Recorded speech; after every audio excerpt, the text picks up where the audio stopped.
अस्सलामुअलैकुम, hello and स्वागत है आप सबका आज के एक और नए वीडियो में, जहां हम मेडिकल सर्जिकल के रिलेटेड एक टॉपिक यानी आज हम बात करने वाले हैं गैस्ट्रॉइड्स के बारे में। आज मेरी तबीयत थोड़ा ठीक नहीं है, लेकिन मैं पूरी कोशिश करूंगा कि गैस्ट्रॉइड्स को आप तक अच्छे से पहुंचा सकूं।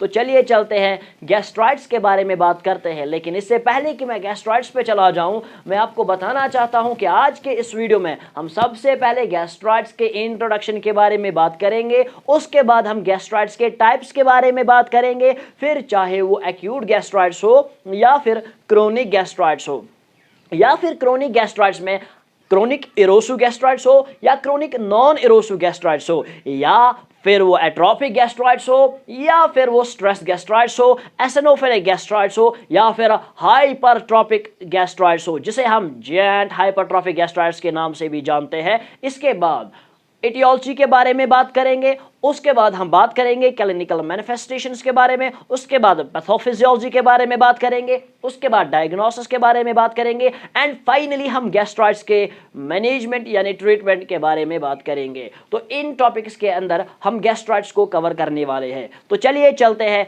गैस्ट्रॉइड्स के इंट्रोडक्शन के बारे में, यानी गैस्ट्रॉइड्स के डेफिनेशन के बारे में बात करते हैं। तो जब हम गैस्ट्रॉइड्स के डेफिनेशन के बारे में बात करेंगे, तो जो ये गैस्ट्रॉइड्स है, असल में ये दो वर्ड्स की कॉम्बिनेशन है, यानी ये दो वर्ड से कंबाइन होके मिला है। एक आपका गैस्ट्रो और दूसरा आपका आइट्स। एंड गैस्ट्रो की मीनिंग अगर हम देखें तो गैस्ट्रो का मतलब होता है स्टमक एंड आइट्स का मतलब होता है इन्फ्लेमेशन। तो इन शॉर्ट अगर हम लिटरल मीनिंग देखें गैस्ट्रॉइड्स की, तो हम ये कह सकते हैं कि it is the inflammation of the stomach. Actually हम बात करेंगे तो स्टमक के म्यूकोसल लेयर की यहाँ पे इन्फ्लेमेशन होती है, क्योंकि आपने हिस्टोलॉजी आप गट पढ़ी होगी और आपको पता है कि जो गट है इसमें 4 लेयर्स पाए जाते हैं। आपका आउटर मोस्ट लेयर जिसे हम सेरोसा कहते हैं, उसके बाद अंदर वाली लेयर जिसे हम मस्क्यूलरिस कहते हैं, जो 2 किस्म की सेल्स का बना होता है और 2 किस्म के लेयर्स का बना होता है। स्टमक में 3 लेयर्स होते हैं,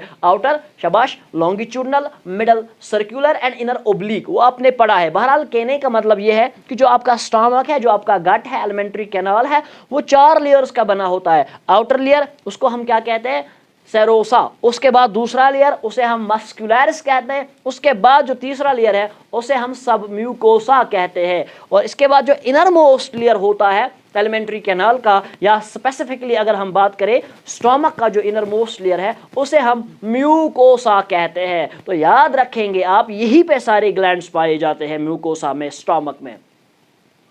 तो ये जो म्यूकोसा होता है या ये जो म्यूकोसा लाइनिंग होती है, जो लेयर होती है, असल में इसी में इन्फ्लेमेशन होती है। Inflammation to this layer of the stomach और inflammation to the cells of this layer of the stomach is called as gastritis. तो इन शॉर्ट हम क्या कह सकते हैं कि जो गैस्ट्रॉइड्स होता है, अगर हम इसको डिफाइन करेंगे तो हम कहेंगे it is the inflammation, it is the irritation and it is the erosion of the stomach lining और mucosa lining of the stomach, simply. So what is gastritis? Gastritis is defined as the inflammation. It is defined as the inflammation, irritation or erosion of the mucosal layer of the stomach. तो चलिए, ये gastritis के बारे में definition थी। अगर हम types के बारे में बात करेंगे, मैं शॉर्ट पढ़ा रहा हूँ। टाइप्स के बारे में अगर हम बात करेंगे तो इसके यूजुअली 2 टाइप्स पाए जाते हैं। एक आपका एक्यूट गैस्ट्राइटिस और दूसरा आपका क्रोनिक गैस्ट्राइटिस। एक्यूट गैस्ट्राइटिस के बारे में चलते हैं। जो एक्यूट गैस्ट्राइटिस होता है, ये most common type of gastritis है, most common type of gastritis, और ये सडनली होता है। लेकिन इसमें साथ साथ आप याद रखेंगे कि ब्लीडिंग होती है, प्रोमिनेंट ब्लीडिंग होती है इसमें। किसमें? एक्यूट गैस्ट्राइटिस में। It is the most common type of gastritis. और ये कब होता है? सडनली होता है, और साथ ही साथ इसमें ब्लीडिंग भी देखने को मिलती है। क्लियर? लेकिन ये जो इसमें ब्लीडिंग होती है ना, it does not last longer than 24 hours. ये सबसाइड हो जाती है विद इन 24 आवर्स। किसमें? एक्यूट गैस्ट्राइटिस में। तो अभी तक हमने कहा कि जो एक्यूट गैस्ट्राइटिस होता है, ये एक मोस्ट कॉमन फॉर्म है गैस्ट्राइटिस की, और ये सडनली होता है, इसमें ब्लीडिंग होती है। लेकिन जो ब्लीडिंग होती है वो कितने टाइम तक रहती है? 24 आवर्स तक रहती है। इसके बाद अगर हम देखें कि जो ये एक्यूट गैस्ट्राइटिस है ये होता कैसे है, तो देखिए एक्यूट गैस्ट्राइटिस एक बैक्टीरिया की वजह से होता है जिसे हम हेलिकोबैक्टर पाइलोराई कहते हैं, जो आपको पता है एक कमेंसल है, या मैं यूं कहूं कि वो एक अपॉर्चुनिस्टिक बैक्टीरिया है। कमेंसल यानी आपकी बॉडी को नुकसान नहीं पहुंचा सकता, लेकिन वक्त आने पर ये आपकी बॉडी को नुकसान पहुंचा सकता है जब इसको मौका मिलेगा, तो इसीलिए तो इसे अपॉर्चुनिस्टिक बैक्टीरिया कहा जाता है, the one which does not cause harm, but जो ही इसको मौका मिलेगा, अपनी फेवरेबल कंडीशंस मिलेंगी, तो तब जाके आपकी बॉडी को क्या करेगा, नुकसान पहुंचाएगा। तो सबसे पहला जो इसका रीजन है, इसका काज है एक्यूट गैस्ट्राइटिस का, वो है एक bacteria called as Helicobacter pylori. In short में कह सकता हूं एक काज है बैक्टीरियल इन्फेक्शन। दूसरा काज क्या है एक्यूट गैस्ट्राइटिस का, वो है स्ट्रेस, ट्रॉमा, इंजरी और बर्न। इन चीज़ों की वजह से देखिए क्या होता है कि गैस्ट्राइटिस हो सकता है, चाहे फिर वो क्या हो, फिर वो स्ट्रेस हो, फिर वो ट्रॉमा हो, फिर वो केमिकल्स हो, या कोई भी टॉक्सिक मटेरियल हो जो आपके स्टमक में जाके आपके स्टमक के वॉल्स को डैमेज कर सकता है, उसकी वजह से गैस्ट्राइटिस होता है। और ये गैस्ट्राइटिस सडनली होता है, इसीलिए इसे एक्यूट गैस्ट्राइटिस का नाम दिया जाता है। तो इसके बाद अगर हम देखेंगे कि इसमें क्या क्या सिम्टम्स देखने को मिलते हैं, तो देखिए सबसे पहली सिम्टम जो आपको देखने को मिलेगी वो ये है कि एब्डोमिनल पेन होगी। एब्डोमिनल पेन इसमें देखने को मिलती है। इसमें वेट लॉस देखने को मिलता है, क्योंकि इसमें क्या होता है कि ब्लीडिंग होती है, प्रोमिनेंट ब्लीडिंग होती है, तो इसकी वजह से वेट लॉस भी हो सकता है। या जो ये पर्सन है, जो one who is suffering from the acute gastritis, वो फुलनेस ऑफ स्टमक उसको होती है, वो कुछ खा नहीं पाता अच्छे से, जिसकी वजह से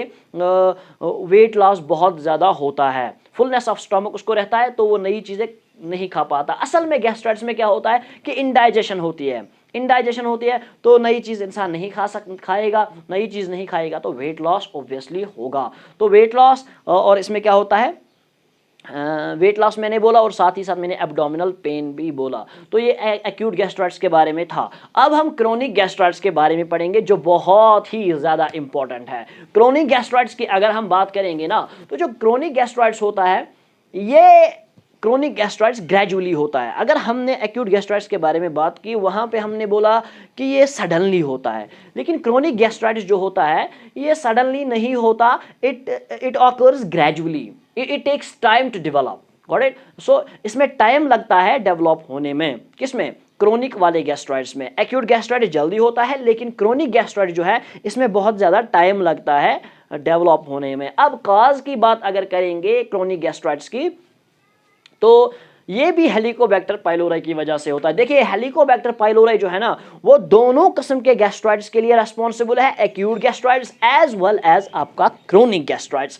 लेकिन ज्यादातर जो हेलिकोबैक्टर पाइलोराई है वो ज्यादातर रेस्पॉन्सिबल है क्रोनिक गैस्ट्राइटिस के लिए। That's what I said, it is the most common cause of chronic gastritis. Helicobacter pylori की वजह से दोनों किस्म के गैस्ट्राइटिस हो सकते हैं, एक्यूट भी और क्रोनिक भी, लेकिन ज्यादातर इसकी वजह से क्या होता है, ज्यादातर इसकी वजह से क्रोनिक गैस्ट्राइटिस होता है। तो क्रोनिक गैस्ट्राइटिस क्या होता है, ये एक किस्म का गैस्ट्राइटिस है। It is a type of gastritis जो कि सडनली नहीं होता, जो ग्रेजुअली डेवलप होता है, इसमें टाइम लगता है डेवलप होने में। क्लियर, वो होता किसकी वजह से, ये हेलिकोबैक्टर पाइलोराई की वजह से ही होता है। लेकिन दूसरी रीजन इसमें देखिए, दूसरा काज इसमें देखिए, वो ये है कि बाइल की वजह से हो सकता है। बाइल की वजह से, आपको पता है कि जो हमारा लिवर है वो बाइल बनाता है, फिर जाके गाल ब्लेडर में स्टोर होता है, फिर जाके वो वहाँ से निकल के आपके हेपेटोपेनक्रियाटिक डक्ट में पहुँच जाता है, फिर वहाँ से निकल के आपके ड्यूडिनम में चला जाता है। बहरहाल कहने का मतलब ये है कि जो बाइल है उसे पहुँचना कहाँ पे है, ड्यूडिनम में है पहुँचना है। तो ड्यूडिनम में पहुँचने के बाद उसके बहुत सारे काम है, वो लाइपेज को एक्टिवेट करता है। बहरहाल वहाँ में नहीं जाऊँगा कि क्या काम है बाइल का। मुझे कहना यह है कि जो स्टोमक है और जो स्मॉल इंटेस्टाइन है, या जो स्टोमक है और जो ड्यूओडिनम है, इनके दरमियान एक स्फिंक्टर देखने को मिल रहा है जिसे हम पाइलोरिक स्फिंक्टर कहते हैं, यानी जो गिजा को एलो करता है to pass into the small intestine. अब अगर इस पाइलोरिक स्फिंक्टर में डिफेक्ट आ गया, डिफेक्ट आ गया। डिफेक्ट मतलब अब ये नीचे वाली चीजों को भी ऊपर जाने की इजाजत दे रहा है। आपको पता है these values are unidirectional, they allow the movement in one direction. ये सिर्फ स्टमक के कंटेंट्स को स्मॉल इंटेस्टाइन में जाने देता है, स्मॉल इंटेस्टाइन के कंटेंट्स को ये ऊपर आने नहीं देगा। लेकिन किसी डिफेक्ट की वजह से अगर स्मॉल इंटेस्टाइन के कंटेंट्स ऊपर आ गए, जिसमें अभी मैंने कहा था कि बाइल पहुंच रहा है कहां से, गॉल ब्लैडर से, अब वो बाइल भी इस डिफेक्टिव पाइलोरिक स्फिंक्टर से ऊपर जाएगा और आपके स्टमक में पहुंचेगा। स्टमक में पहुंचने के बाद आपको पता है कि जो आपका बाइल है इसमें बहुत सारे एसिड्स भी होते हैं, जैसे कि इसमें ग्लाइकोकोलिक एसिड होता है या टारोकोलिक एसिड होता है। इनकी मदद से, इन एसिड्स की बदौलत से, मदद से क्या, इन एसिड्स की वजह से आपके स्टमक के वॉल्स डैमेज हो सकते हैं, क्योंकि एसिड्स हैं, इनकी वजह से स्टमक के वॉल्स डैमेज हो सकते हैं, leading to a condition called as gastritis. Am I clear? हाँ, इतनी ही वजह नहीं है, स्मोकिंग भी एक वजह है गैस्ट्रॉइड्स की। अल्कोहल कंजप्शन एक मोस्ट कॉमन कॉज है क्रोनिक गैस्ट्रॉइड्स का, वो हम आगे देखेंगे। चलिए, तो अभी तक हमने क्या पढ़ा कि गैस्ट्रॉइड्स क्या होता है। It is the inflammation, irritation and erosion of the mucosal lining और mucosal layer of the stomach. Am I clear? उसके बाद हमने टाइप्स के बारे में बात की। हमने कहा गैस्ट्राइटिस इज ब्रॉडली और इट इज यूजुअली कैटेगराइज्ड और classified into two types. The first one is called as acute gastritis, the second one is called as chronic gastritis। उसके बाद हमने कहा कि जो acute gastritis होता है, it is the most common form of gastritis, it is the most common form of gastritis, it occurs suddenly and involves bleeding। उसके बाद हमने कहा कि जो bleeding होती है it lasts for 24 hours। Clear? उसके बाद हमने causes की बात की। हमने कहा it is caused by Helicobacter pylori, it is caused किसकी वजह से और होता है, it is caused by stress, it is caused by trauma, it is caused by injury, it is caused by burn और any chemical within the stomach. उसके बाद हमने कहा कि इसमें होता क्या है, इसमें एब्डोमिनल पेन होती है, इसमें वेट लॉस हो जाता है या इसमें ब्लीडिंग भी होती है। किसमें? एक्यूट गैस्ट्राइटिस में। तो इसके बाद हमने क्रोनिक गैस्ट्राइटिस की बात की और हमने कहा कि क्रोनिक गैस्ट्राइटिस जो होता है ये सडनली डेवलप नहीं होता एक्यूट गैस्ट्राइटिस की तरह, बल्कि इसको डेवलप होने में टाइम लगता है। It develops gradually, it is that type of gastritis which develops gradually and takes time to develop, और टेक्स टाइम टू डेवलप, इसको टाइम लगता है डेवलप होने में। उसके बाद हमने कहा कि होता कैसे है क्रोनिक गैस्ट्राइटिस। क्रोनिक गैस्ट्राइटिस को हम रिएक्टिव गैस्ट्राइटिस के नाम से भी जानते हैं। होता कैसे है ये गैस्ट्राइटिस? ये होता है हेलिकोबैक्टर पाइलोरी की वजह से, जो कि एक मोस्ट कॉमन कॉज है क्रोनिक गैस्ट्राइटिस का। इंपॉर्टेंट है ये बहुत। आगे क्यों हेलिकोबैक्टर पाइलोरी की वजह से कैसे गैस्ट्राइटिस होता है ये मैं आगे बताऊंगा। आगे बताऊंगा कि ये एक एंजाइम रिलीज करता है जिसे हम यूरेस कहते हैं। फिर क्या होता है वो हमें आगे पैथोफिजियोलॉजी या एटियोलॉजी में भी डिस्कस करूंगा। बहरहाल, अभी तक क्रोनिक गैस्ट्राइटिस के बारे में हमने बात की कि हेलिकोबैक्टर पाइलोरी की मदद से होता है और साथ ही साथ मैंने कहा बाइल की मदद से होता है। और इस कंडीशन को, जब बाइल ऊपर चला जाएगा ना स्टमक में, इस वाली कंडीशन को आपको पता है, इसे हम BRD कहते हैं, bile reflex disorder, a condition in which the bile enters into the stomach through the defective pyloric sphincter is called as bile reflexive disorder. तो इसकी मदद से जो स्टमक के वॉल्स है, म्यूकोसल लाइनिंग जो है, वो इन एसिड्स की वजह से जो कि बाइल में प्रेजेंट है, उनकी मदद से उनमें इन्फ्लेमेशन आ सकती है या वो इरोड हो सकते हैं, जिसे हम कहते हैं गैस्ट्राइटिस।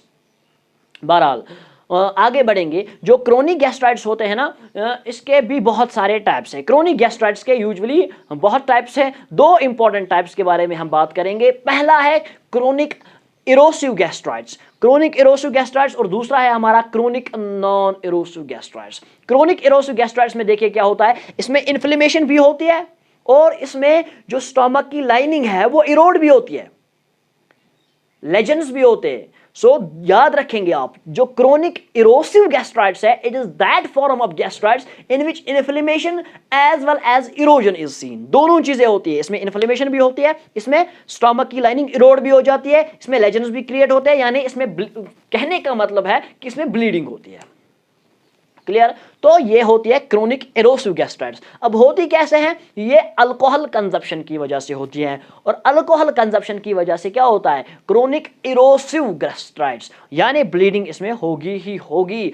आपको पता है कि जो क्रोनिक इरोसिव, ये सॉरी जो अल्कोहल कंजप्शन है ये एक CNS डिप्रेसेंट है, CNS डिप्रेसेंट है ये। तो आगे ये करेगा कैसे ये गैस्ट्राइटिस, वो हम आगे इटियोलॉजी या आगे पैथोफिजियोलॉजी में देखेंगे, क्योंकि बार बार हर एक कॉज को डिस्कस करना कि ये कैसे गैस्ट्राइटिस करेगा ये वीडियो को लंबा खींचेगा, इसीलिए हम आखिर में इटियोलॉजी में या फिर हम लास्ट में पैथोफिजियोलॉजी में आराम से इन चीज़ों को डिस्कस करेंगे। तो चलिए क्रोनिक हमने कहा क्रोनिक इरोसिव गैस्ट्राइटिस ये एक ऐसी फॉर्म है गैस्ट्राइटिस की जहां पे इन्फ्लेमेशन भी होती है, जहां पे इरोजन भी होता है। क्लियर होता कैसे है? Most common cause is alcohol consumption.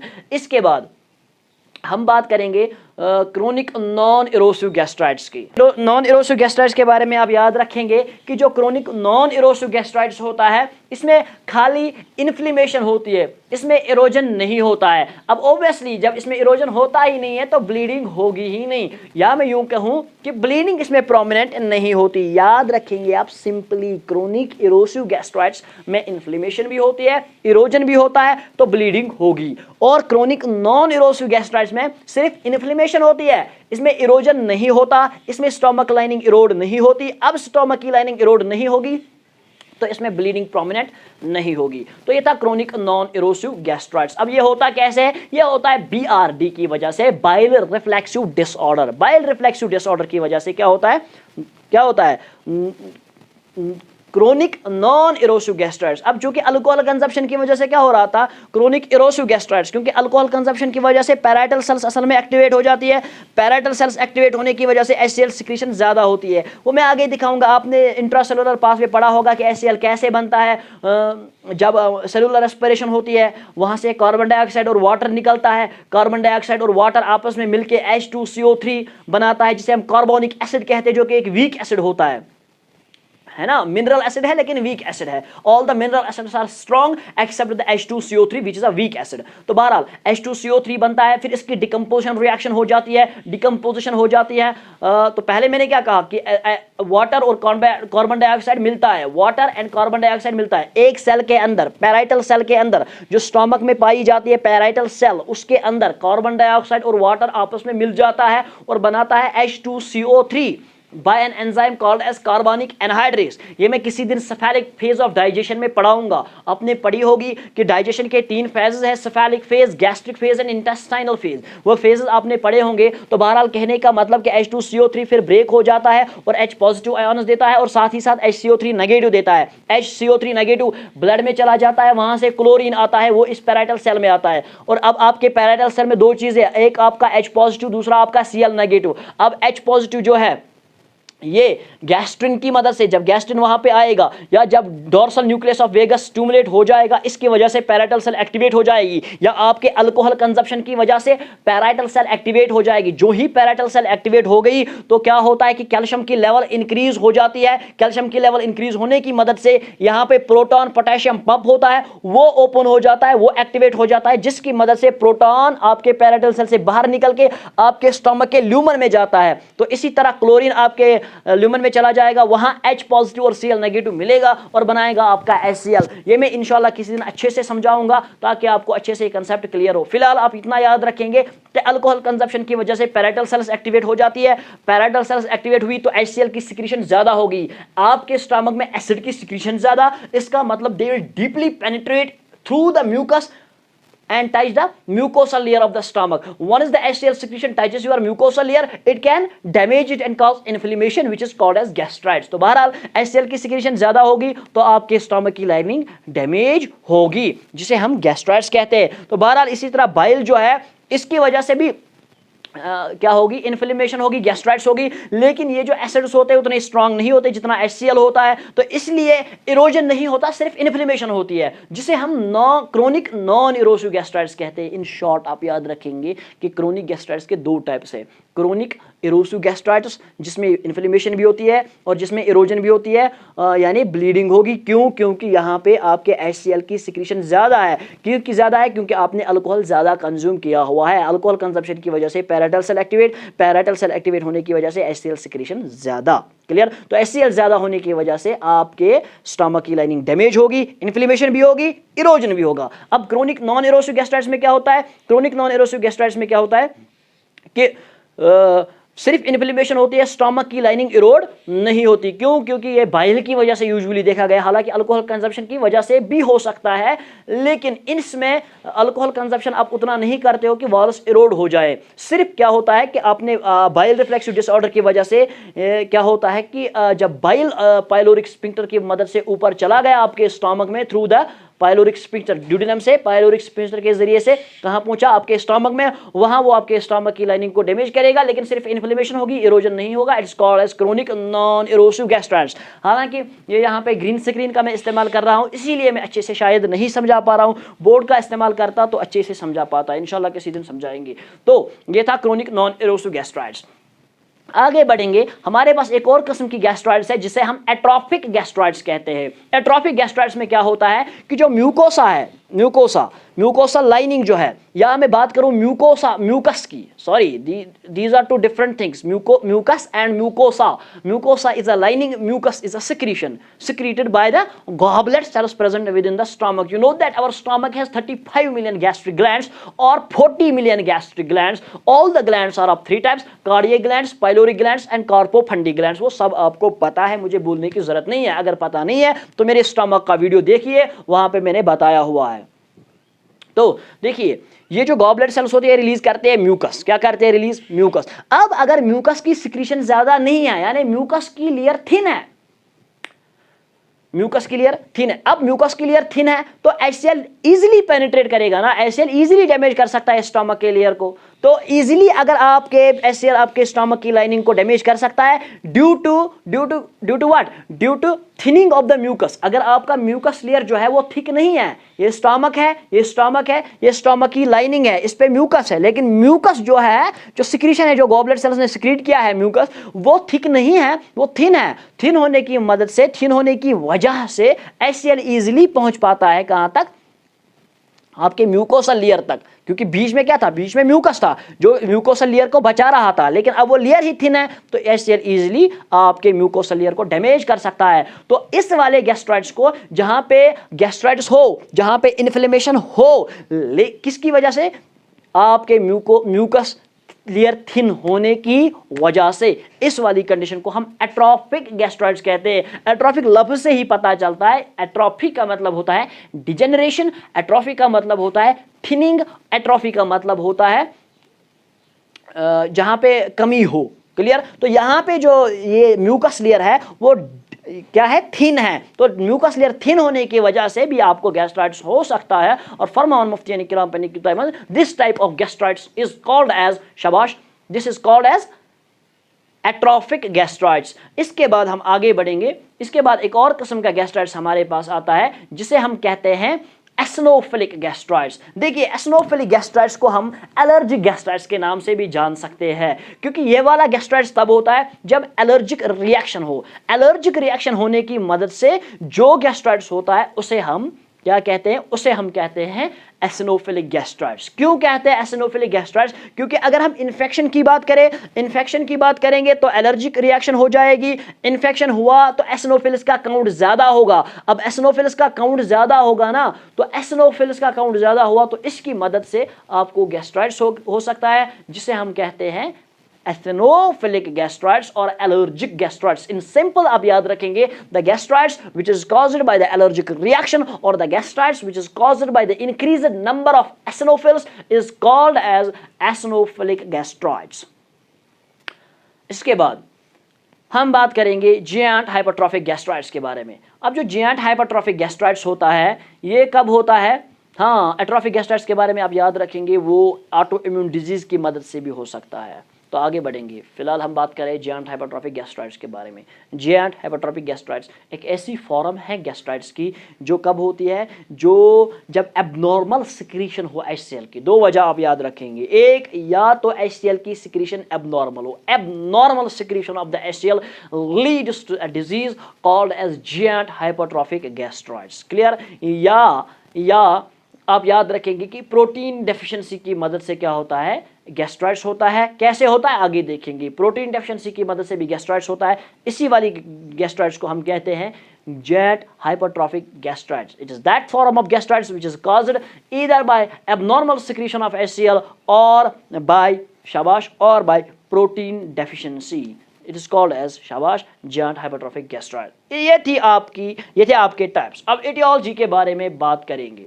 चले, इंपॉर्टेंट टॉपिक है एटियोलॉजी ऑफ गैस्ट्राइड। तो जब हम एटियोलॉजी के बारे में बात करेंगे, सबसे पहले हम बात करेंगे हेलिकोबैक्टर पाइलोरी के बारे में। हेलिकोबैक्टर पाइलोरी जो है ना, मैंने पहले ही कहा था कि ये कॉमेंसल है, यानी ये हमारी बॉडी को हार्म नहीं करता। लेकिन कुछ साइंटिस्ट्स का मानना है, माइक्रोबायोलॉजिस्ट्स का मानना है कि इट इज अपॉर्चुनिस्टिक बैक्टीरिया के आते टाइम में जब इसको अपॉर्चुनिटी मिलेगी, जब इसको मौका मिलेगा, तो ये डैमेज कर सकता है हमारी बॉडी को। अपॉर्चुनिस्टिक कॉमेंसल है ये। तो आगे देखिए गैस्ट्राइड्स कैसे करता है। देखिए, पहले मैं ये बोलना चाहता हूं कि जो बैक्टीरिया होते हैं, they do not usually survive in the acidic environment, no not at all, they do not survive. अब जो आपका स्टमक है, वहां पे तो एसिडिक एनवायरनमेंट है, वहां तो एसिड्स का बादशाह बैठा हुआ है, HCl, हाइड्रोक्लोरिक एसिड। अब जो HCl है, क्या इस स्ट्रॉन्ग एसिड में हेलिकोबैक्टर पाइलोरी सर्वाइव करेगा? जब सर्वाइव करेगा फिर देखेंगे गैस्ट्राइड्स कैसे काज करता है। देखिए, जो हेलिकोबैक्टर पाइलोरी है, ये एक एंजाइम को रिलीज करता है। It reach to the stomach and releases an enzyme called as urease. तो जो ये एंजाइम होता है यूरेस, ये यूरिया को कन्वर्ट करता है और बनाता है अमोनिया। क्या बनाता है? अब जो कि आपका अमोनिया जो होता है, ये बेसिक इन नेचर होता है। Ammonia is basic in nature. It reduces the effect of HCl। Base है, HCl एसिड है, तो एसिड बेस एसिड की इफेक्ट को कम करेगा, जिसकी मदद से आपका हेलिकोबैक्टर पाइलोरी सर्वाइव करेगा। अब सर्वाइव किया, अब गैस्ट्राइड्स कैसे करेगा? देखिए, दो तरीकों से हेलिकोबैक्टर पाइलोरी, दो तरीकों से नहीं, एक तरीके से हेलिकोबैक्टर पाइलोरी गैस्ट्राइड्स करता है। कैसे? वो ये कि ये स्टमक की लाइनिंग जो है, या जो म्यूकोसा लेयर के सेल्स है, उनको खाता है। स्टमक लाइनिंग या जो म्यूकोसा लेयर है, सर्वाइव किया, अब इसको जिंदा रहने के लिए भी कुछ चाहिए ना, तो ये खाता क्या है? ये स्टमक के लाइनिंग को या म्यूकोसा लेयर के टिश्यूज को खाना स्टार्ट करता है, उनको कंज्यूम करना स्टार्ट करता है, जिसकी वजह से इन्फ्लेमेशन होती है, इरोजन होता है, जिसे हम कहते हैं गैस्ट्राइड्स, जिसे हम कहते हैं। और कौन सी वाली गैस्ट्राइड्स? क्रोनिक गैस्ट्राइड्स। क्लियर? आगे देखिए, एक्यूट गैस्ट्राइटिस भी कर सकता है, वहां पे भी हमने ये काज लिखा था, लेकिन ज्यादातर क्या करता है? Chronic gastritis. उसके बाद दूसरा BRD है, लेकिन सबसे पहले हम बात करेंगे अल्कोहल कंजप्शन की। किसकी? Alcohol consumption. तो अल्कोहल कंजप्शन कैसे करेगा गैस्ट्राइटिस? इसके दो वजह है, दो तरीके हैं, दो वजह नहीं, दो तरीके हैं। एक तरीका यह है कि जब आपने अल्कोहल कंज्यूम किया, ये डायरेक्टली आपके म्यूकोसल लाइनिंग की जो सेल्स होती है, म्यूकोसल सेल्स जो होती है, गॉबलेट सेल्स जो होती है, ये जो म्यूकोसा होता है, उसकी लाइनिंग को ये इरिटेट करेगा। आपने अल्कोहल कंज्यूम किया, अब जो इनर लेयर है कॉल्ड एज म्यूकोसल लेयर, अब ये म्यूकोसल लेयर में जितनी भी सेल्स आएंगी उनको डैमेज करता जाएगा। अब उनको डैमेज करेगा, या उसमें तो गॉबलेट सेल्स भी है, उनको भी डैमेज करेगा। अब जब उनको डैमेज करेगा तो म्यूकस रिलीज कम होगा, म्यूकस रिलीज कम होगा तो HCl इजीली क्या कर सकता है? HCl इजीली आपके म्यूकोसल लाइनिंग को डैमेज कर सकता है। तो अल्कोहल कंजप्शन की वजह से या तो ये डायरेक्टली इरिटेट करेगा स्टमक की लाइनिंग को, या ये क्या काम करता है? या ये गैस्ट्रिन सिक्रीट करने में मदद करता है, ये स्टिमुलेट करता है गैस्ट्रिक सिक्रीशन को। G सेल जो होते हैं आपके स्टमक में, वही रिलीज करती है गैस्ट्रिन, उन सेल्स को स्टिमुलेट करने में मदद करता है आपका अल्कोहल। आपने अल्कोहल कंज्यूम किया, वहां पे बहुत सारे किस्म की सेल्स आपके स्टमक में, एक किस्म की सेल्स जिन्हें हम G सेल्स कहते हैं। अब अल्कोहल कंज्यूम किया, G सेल्स एक्टिवेट, इन्होंने रिलीज किया गैस्ट्रिन। अब ये जो गैस्ट्रिन है, ये ब्लड सप्लाई के जरिए से इसी स्टमक के पैराइटल सेल में जाएगा। पैराइटल सेल में चला गया, वहां पे एक रिसेप्टर होता है cholecystokinin receptor type 2, cholecystokinin type 2 receptor, cholecystokinin type. अब जो ही कॉलिसिस्टोकाइनिन टाइप 2 रिसेप्टर एक्टिवेट होता है, इसकी वजह से बॉडी में कैल्शियम की लेवल इंक्रीज होती है, सेलुलर पाथवे एक्टिवेट हो जाता है। वो आपने इंट्रासेलुलर पाथवे पढ़ा होगा, फिर कैसे प्रोटीन काइनेस ए एंजाइम बनता है, यानी या एडेनिलाइल साइक्लेज एंजाइम कैसे एक्टिवेट हो जाता है, फिर एटीपी कन्वर्ट साइक्लिक एएमपी में कैसे होता है, फिर साइक्लिक एएमपी प्रोटीन काइनेस ए एंजाइम बनाता है, फिर वहाँ पे प्रोटीन वगैरह बनता है, वो आपको पता होगा, वो आपने बताने की ज़रूरत नहीं है। तो फिलहाल आप याद रखेंगे जो गैस्ट्रिन है ये कहाँ पे पहुँचा, पैराइटल सेल्स तक पहुँचा, पैराइटल सेल्स को एक्टिवेट किया, पैराइटल सेल्स एक्टिवेट हुई तो HCl रिलीज होगा। आप जो ही आपने अल्कोहल कंज्यूम किया, स्टमक में जी सेल्स होती है, वो जी सेल्स एक्टिवेट हो जाती है, जो ही जी सेल्स एक्टिवेट हुई वो रिलीज करेंगी आपका एक एंजाइम कॉल्ड एज गैस्ट्रिन। अब गैस्ट्रिन ब्लड सप्लाई के जरिए से इसी स्टमक के पैराइटल सेल्स में जाएगा, पैराइटल सेल्स में कोलिसिस्टोकाइनिन टाइप 2 रिसेप्टर को एक्टिवेट करेगा, कोलिसिस्टोकाइनिन टाइप 2 रिसेप्टर जो कि पैराइटल सेल्स में होता है वो एक्टिवेट होगा, पैराइटल सेल एक्टिवेट होगी, पैराइटल सेल एक्टिवेट होने की वजह से HCl रिलीज होगा, ज्यादा HCl रिलीज होगा, ज्यादा अल्कोहल कंज्यूम करोगे ज्यादा जी सेल स्टिमुलेट होंगी, ज्यादा जी सेल स्टिमुलेट होगी तो ज्यादा गैस्ट्रिन प्रोड्यूस होगा, ज्यादा गैस्ट्रिन प्रोड्यूस होगा तो ज्यादा HCl बनेगा, ज्यादा HCl बनेगा तो ज्यादा से ज्यादा आपके स्टमक की लाइनिंग डैमेज होगी। So more you take alcohol more are the chances of gastritis. जितना आप ज्यादा अल्कोहल कंज्यूम करते जाओगे उतना गैस्ट्रिक सिक्रीशन ज्यादा होती जाएगी, जितना गैस्ट्रिन ज्यादा प्रोड्यूस होगा उतने आपके पैराइटल सेल्स एक्टिवेट हो जाएंगी, जितनी पैराइटल सेल्स ज्यादा एक्टिवेट हो जाएंगी उतना ज्यादा HCl, जितना ज्यादा HCl उतना ज्यादा खतरा आपके स्टमक की लाइनिंग को, acid can erode your stomach lining. This reflex is, you know, this reflex is called as acid reflex. आपको पता है सब कुछ, बस you need उसे कहते हैं ना कि आपको थोड़ा रिवाइज कराता हूं मैं अभी, फिलहाल बाकी तो आपको पता ही है, मैं तो थोड़ा बहुत रिवाइज कराता हूं। तो अगर आपको ये कंसेप्ट समझ नहीं आया कि पैराइटल सेल्स HCl कैसे बनाएंगी, ये आपने पढ़ा होगा फेजेस ऑफ डाइजेशन में, cephalic phase, gastric phase and intestinal phase, आपने ये तीनों फेज पढ़े होंगे। अगर नहीं पढ़े हैं तो इसी वीडियो के आखिर में या आने वाले वीडियो में मैं गैस्ट्रिक फेज के बारे में या सेफेलिक फेज के बारे में बात करूंगा। तो ये फिलहाल था अल्कोहल कंजप्शन की वजह से। सो अल्कोहल कंजप्शन की वजह से आपके बॉडी में गैस्ट्राइटिस हो सकता है, स्टमक में गैस्ट्राइटिस हो सकता है। कैसे? दो वजह है इसकी या दो तरीके हैं इसके। तरीका नंबर एक, ये डायरेक्टली आपके स्टमक के लाइन सेल्स को इरिटेट करेगा और गैस्ट्राइटिस कॉज करेगा। तरीका नंबर दो, तरीका नंबर दो क्या है कि ये आपके बॉडी के आपके स्टमक के सेल्स को, जिन्हें जी सेल्स कहते हैं, उन्हें स्टिमुलेट करेगा, वो गैस्ट्रिन प्रोड्यूस करेंगे। गैस्ट्रिन ब्लड के जरिए से आपके स्टमक के पैराइटल सेल्स तक पहुंचेगा, वहां पे पैराइटल सेल्स गैस्ट्रिन की मदद से एक्टिवेट हो जाएंगी। गैस्ट्रिन की मदद से जब वो एक्टिवेट हो जाएंगी वो रिलीज करेंगी HCl। More is the secretion of HCl, more are the chances of gastritis. तो अब तीसरे वजह पे चलते हैं, BRD, जिसके बारे में हमने बात की थी कि बाइल रिफ्लेक्स डिसऑर्डर, यानी मैंने पहले ही बोला था जो बाइल आपके स्मॉल इंटेस्टाइन में था वो अगर पाइलोरिक स्फिंक्टर के डिफेक्ट की वजह से आपके स्टमक में चला गया, इसकी वजह से आपके स्टमक के जो सेल्स है वो डैमेज हो जाएंगे, वो डिस्ट्रॉय हो जाएंगे या वो इरोड हो जाएंगे, which leads to inflammation and erosion of the stomach leading to a disease called as gastritis. अब तीन वजह आपने देखी, हेलिकोबैक्टर पाइलोराई, दूसरी अल्कोहल कंजप्शन और तीसरी आपने देखी BRD, बाइल रिफ्लेक्स डिसऑर्डर। अब जबरदस्त बात कही है आपके PR यादव ने कतई जहरीली बात की है कि stimulation of the vagus nerve, बहुत ही अच्छी बात, stimulation of the vagus nerve. अब देखिए जो आपका ब्रेन होता है ना, ब्रेन, वहां पे आपको हाइपोथैलेमस देखने को मिलेगा, the super master gland of the body. वहां पे यही जो हाइपोथैलेमस है, जब आपको खाने की तरफ नजर पड़ी, देखिए जब आपको खाने की तरफ नजर पड़ी, आपने किसी खाने की तरफ देखा, खाने के बारे में सोचा या खाने को स्मेल किया आपने, इसकी वजह से हाइपोथैलेमस एक्टिवेट हो जाएगा। हाइपोथैलेमस जो ही एक्टिवेट हुआ, क्यों? क्योंकि आपने बिरयानी की ओर देखा, आपने किसी खाने की चीज की ओर देखा। जो ही आपने किसी चीज की तरफ देखा जो आपको अच्छी लगती है, पसंद है, उसकी तरफ देखने से आपका हाइपोथैलेमस एक्टिवेट हो जाएगा। वो यही सिग्नल सेंड करता है डिसेंडिंग एक्सॉन के जरिए से और पहुंचा देता है आपके मेडुला ओब्लंगेटा में।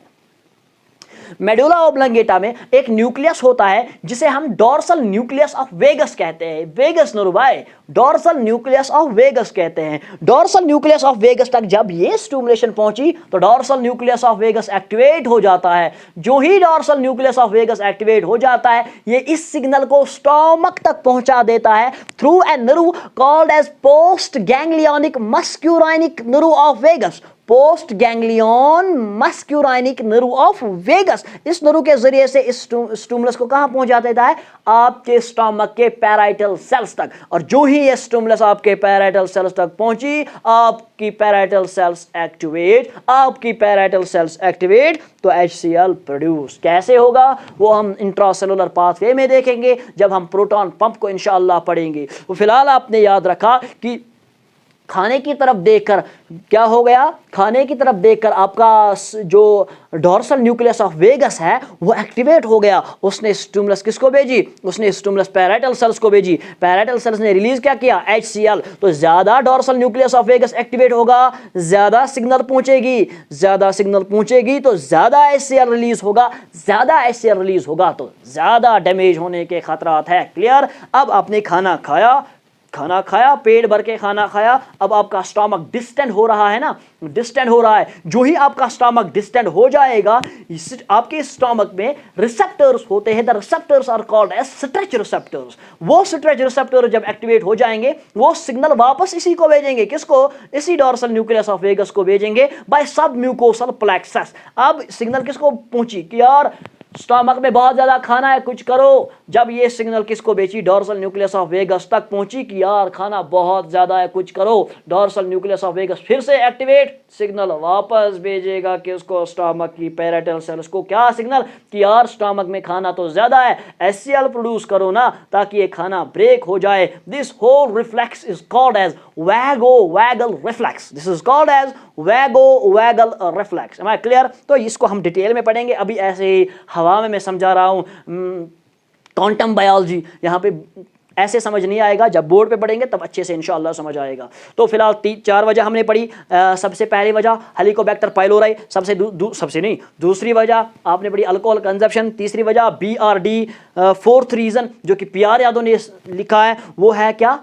शाबाश, वो है यही excessive stimulation of the vagus nerve. Excessive stimulation of the vagus nerve जो मैंने समझाया, dorsal nucleus of vagus, confuse नहीं होना फिर बाद में।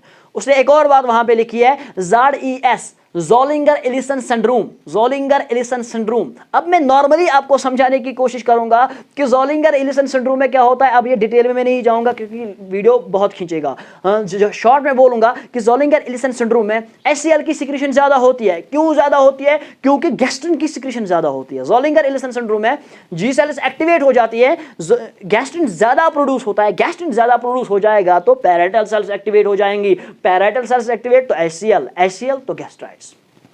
क्लियर? तो इसके बाद ये थे कुछ रीजंस इसके बाद स्ट्रेस भी एक रीजन है, ट्रॉमा भी रीजन है, या केमिकल्स जो कि इरिटेट कर सकते हैं आपके स्टमक की लाइनिंग को and leading to a condition called as gastritis in which inflammation, erosion and irritation is seen. मैंने लफ्ज इरिटेशन पहले ही कहा था, इरिटेट हो गई स्टमक की लाइनिंग बाय गैस्ट्राइटिस हो गया। क्लियर? तो चलिए ये इटियोलॉजी थी। इसके बाद हम बात करेंगे क्लिनिकल मैनिफेस्टेशंस के बारे में। क्लिनिकल मैनिफेस्टेशंस के बारे में बात करेंगे। मेरे हिसाब से क्लिनिकल मैनिफेस्टेशंस आपको वही से बोलनी पड़ेगी। तो देखिए क्लिनिकल मैनिफेस्टेशन की बात अगर हम करेंगे तो सबसे पहले एब्डोमिनल पेन तो होती है, इनमें एब्डोमिनल पेन देखने को मिलेगी यहाँ पे। तो उसके बाद देखिए ब्लीडिंग तो होती है, इरोजन हो गया तो ब्लीडिंग होगी, तो ब्लीडिंग यहाँ पे एक क्लिनिकल मैनिफेस्टेशन बनती है।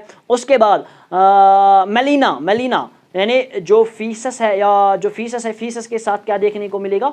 ब्लड देखने को मिलेगा। अब देखिए फीकल मैटर के साथ ब्लड देखने को मिलेगा, लेकिन उस ब्लड का कलर ब्राउन और डार्क ब्लैक होता है। Dark black stool is called as melena. Dark और black stool is called as melena. So अगर आप फीकल ओकल्ट ब्लड टेस्ट करोगे, FOBT करोगे, तो उसमें क्या देखने को मिलेगा? मेलिना यानी डार्क कलर्ड फीकल मैटर देखने को मिलेगा। तो शॉर्ट में मैं कहूँ कि पहला एब्डोमिनल पेन, उसके बाद मेलिना यानी डार्क कलर्ड स्टूल, उसके बाद नॉशिया एंड वोमिटिंग देखने को मिलेगा। तो ब्लीडिंग तो ऑब्वियसली हमने बोला, नौशा एंड वोमिटिंग देखने को मिलेगा। इनमें क्या होता है, एक और इंपॉर्टेंट बात है, वो है फुलनेस ऑफ स्टमक। ये नया कुछ नहीं खा पाते या ये इनका मन नहीं करता नया कुछ खाना, क्योंकि they feel they are full of stomach, their stomach is full. अब इसकी वजह से इनमें लॉस ऑफ एपेटाइट होता है। लॉस ऑफ एपेटाइट होगा तो लॉस ऑफ एपेटाइट होगा तो वेट लॉस तो होगा ही होगा। तो वेट लॉस इनमें ज़्यादातर देखने को मिलता है। तो ये कुछ, हाँ, अब अगर ये हेलिकोबैक्टर पाइलोरा की मदद से हुआ है, तो बैक्टीरियल इन्फेक्शन की वजह से हुआ है, तो फेवर तो होगा ना। तो अब आप किस चीज़ की वजह से हुआ है, कॉज क्या है इसका, सिम्टम्स भी वैसे ही बनेंगे। तो ये इसके क्लिनिकल मैनिफेस्टेशंस थे। आगे हम बात करेंगे पैथोफिजियोलॉजी के बारे में। देखिए पैथोफिजियोलॉजी